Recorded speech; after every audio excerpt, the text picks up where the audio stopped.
I think of Jonah as perhaps the most enigmatic of all the books in Tanakh, perhaps only to be coupled with the book of Job. And there are actually analogies to be made, but that's not my subject. The book of Jonah, what do I mean by enigmatic? What's an enigma? An enigma is a puzzle, something that, a mystery. It's interesting that actually it's the Greek word for a story. I find this fascinating. Enigma is the Greek word for a narrative, for a tale. As if the Greeks understood that there's something in the very nature of narrative which leaves meaning unresolved. If you want to convey a clear meaning to your audience, to your reader, then don't write a story. Write a philosophical tract, write a political tract, where you can clearly state what you mean. If you're telling a story, then the effect is that meaning is kept somehow in flight. It's moving all the time. If you watch people listening to a story, there was a very beautiful photo I remember in the book of, was it called The Book of Man? There was a book of photographs of people from all over the world. And I remember there was one photograph of Africans listening to a story. And it was fascinating to see. You could see the eyes, the activity of the eyes, as people are listening with a kind of intentness and trying to catch hold of meaning as it's flying. Is this what it's about? And then the next sentence, perhaps it's this. Somewhere a constant attempt to construct. Where are we going? What is this story really telling me?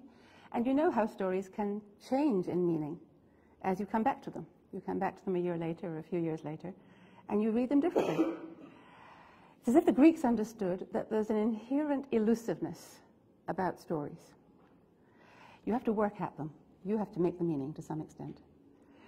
When it comes to Jonah, then, I want to say it's the quintessential story in that the mysteries of the book, and I'd like to define what I think is the central mystery, the mysteries of the book don't get resolved in the end.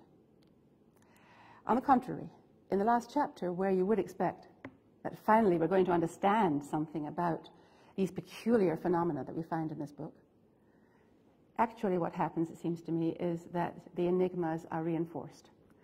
That meaning is really, in a very real sense, that meaning is destabilized. We're not allowed to settle very easily on anything. What's the book about?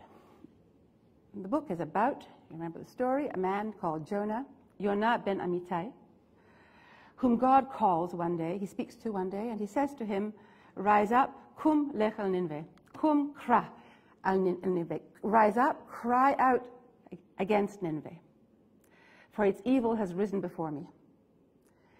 Essentially then, Jonah is being told, go and denounce this city, this great city, Nineveh. And of course, Nineveh of that time was like New York of today. That is, it's the great city in the world. Rise up and cry out against it. And instead of crying out, going to Nineveh and crying out against it, Jonah rises up and flees exactly to the other end of the world.